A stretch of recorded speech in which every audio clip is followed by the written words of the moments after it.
All right, calculus students, here's how to make a Flexagon out of a shoebox. And you need masking tape, a shoebox, a blade, a utility knife, and a ruler, preferably a metal ruler if you have one.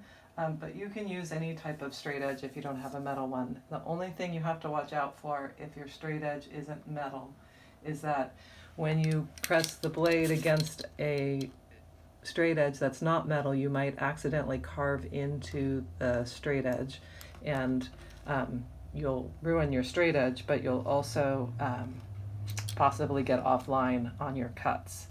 So anyway, if you can get a metal ruler, that's great. If not, it's not a deal breaker. So masking tape, shoebox, ruler, utility knife, and it's great if your shoebox is colored on one side differently than the other side. So my shoebox was a Nike one, and it was teal on the outside and brown on the inside. And then I cut 4 squares out of it. My squares were all 4 inches by 4 inches. It's important that I get 4 congruent squares.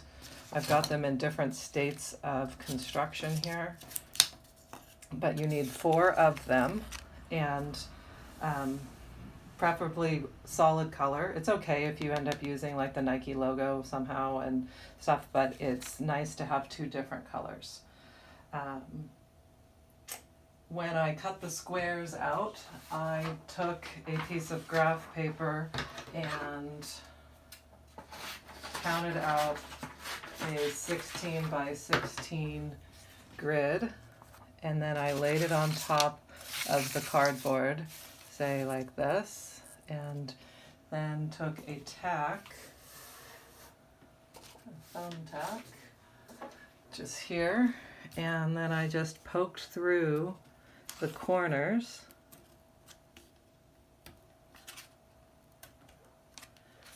and then I could see those 4 corners of my square that are probably hard to see here, but like there's one of them right there. And then I was able to use the straight edge with those little parked corners. You could mark them, you know, a little bit bigger here, but those are my 4 squares. And I wouldn't necessarily circle them like that, but you could put a little dot with a pen or something so that you don't lose them. And then I cut them out and ended up with my 4 squares. Now, one thing to definitely watch out for is that your blade will cut all the way through your cardboard and into the work surface underneath it. So I used this piece as my backing, and then I set a different piece of cardboard on top of that. And then when I cut through this, it scarred this piece of cardboard here. You can see all these cuts on this. That's because when I was cutting this, I used that as backing. So once you get 4 squares cut out, then you'll want to draw the diagonals of those squares on your paper, on the 4 squares. And then you'll want to make cuts by doing this and cutting along here, and then that'll give you 2 congruent triangles, and then do that again, cutting along here. And then once you get 1 square cut into 4 congruent triangles, I would take those squares and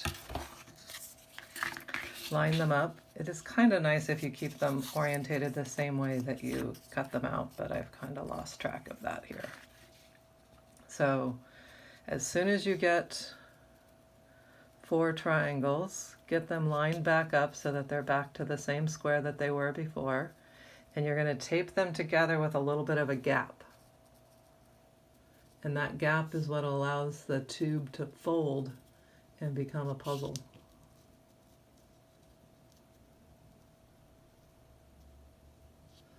So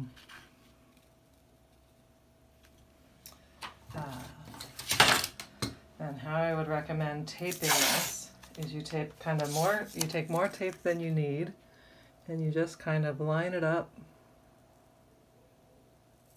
and as you get close you start to be able to see it. Then you can tape that down and then do the same for this.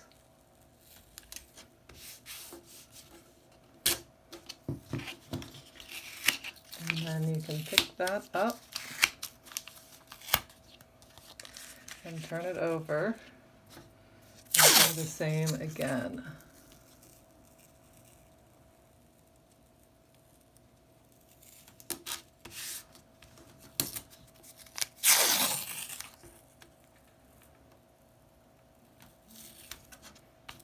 I missed a little bit there, so that's okay. It doesn't have to be perfect.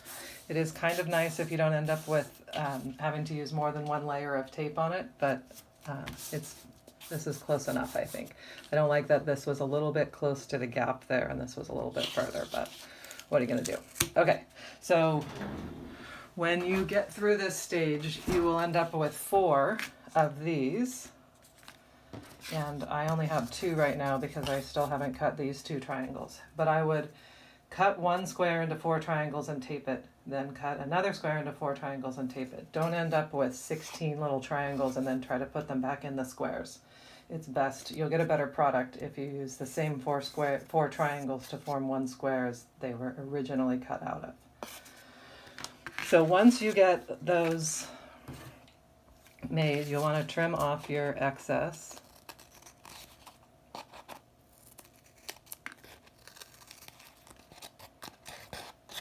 So that you end up with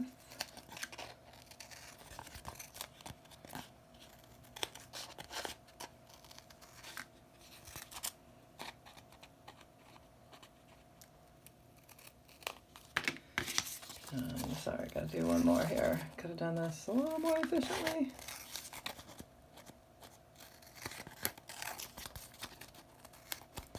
Alright, so the next step after you get 4 of these is to tape them together so that they become a tube.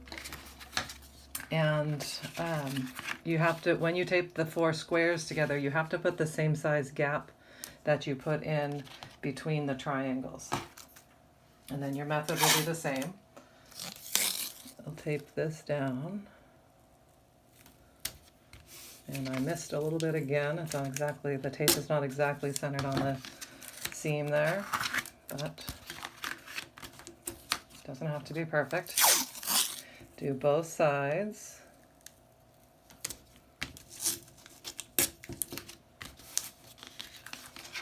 And then you can start to see the tube coming together. And notice how this folds. That's what you want it to be able to do, is that's why you need a little seam between them. So then what will happen is you'll end up with 4 of these, and those will be taped there. And then you'll want to bring the edges together so that when it forms, go like this, you'll end up with 4 squares kind of in a 2x2 overlapping pattern. And the last one is a little bit difficult to tape together, so when I get it done, I'll kind of show that last step. So it's a little bit tricky, but hopefully that's enough instruction to get you building. Basically, you're taking 4 squares and making 4 congruent triangles each, cutting them apart, taping them back together with a little bit of a gap, and then taping all 4 of those together to form the tube. And good luck.